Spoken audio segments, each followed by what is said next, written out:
Бүгін Қазақстан Республикасының тұңғыш президенті Елбасы кітапханасында болашақ энергиясы Елбасы еріктілері атты еріктілер қызметінің қорытындысына арналған салтанатты іс-шара өтті.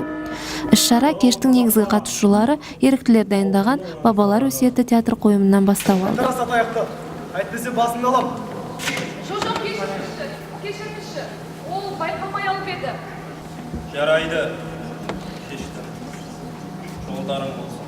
Театрландырылған қойылым бабалар өсиеті. Елбасы кітапханасының еріктілері 3 ай көлемінде қажырлы еңбек етіп, үлкен жауапкершілікті арқалады.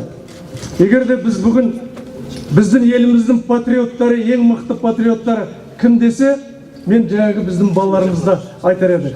Тамашалайық балаларымызды.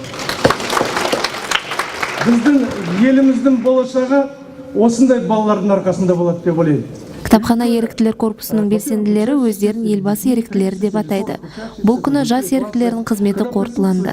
Елбасы кітапханасы еріктілері Экспо 2017 халықаралық мамандандырылған көрмесі аясында елімізді қолдау ісіне қосқан үлестерімен бөлісіп, видео арқылы еріктілік қозғалысынан алған тәжірибелерін баяндады. Біз 3 ай бойы осы Назарбаев орталығында, яғни Елбасы орталығында өзіміздің еріктілік қызметімізді атқардық. Бұл еріктілік қызметіміздің негізгі мақсаты жан-жақтан келген қонақтарды біз күтіп алып, оларға экскурсия жүргізу болатын. Елбасымыздың өмірі туралы барлығын баяндау болатын. Біз бұл мақсатты толыққанды орындап шықтық деп айта аламын. Алдағы уақытта осындай үлкен ауқымды іс-шаралар өткізіледі деп сенемін, және де сол кезде біз еріктілер тағы да өзіміздің үлесімізді қосатын боламыз.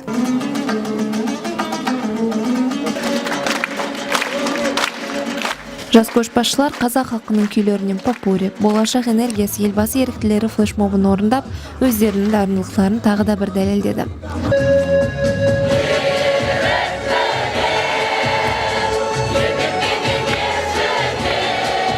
Іс-шараның соңында жас белсенділер Елбасы еріктілерінің әнұранын орындап, сертификаттармен марапатталды.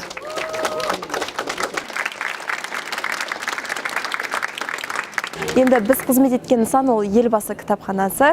Елбасы кітапханасына үлкен қонақтарымыз да келді. Шетелден келген азаматтардың да саны өте көп. Біз оларға қазақ, орыс, ағылшын және қытай тілдерінде экскурсия жұмыстарын жүргіздік. Енді басшылықтан, жетекшілерден үлкен қолдау, теңдессіз тәжірибе алдық. Бұл өте біз үшін керемет байлық деп есептеймін, болашақ үшін, жастар үшін. Енді алдағы уақытта да жұмысты жалғастырамыз деген ойдамыз. Еріктілер қатарында әрдайым табыламыз.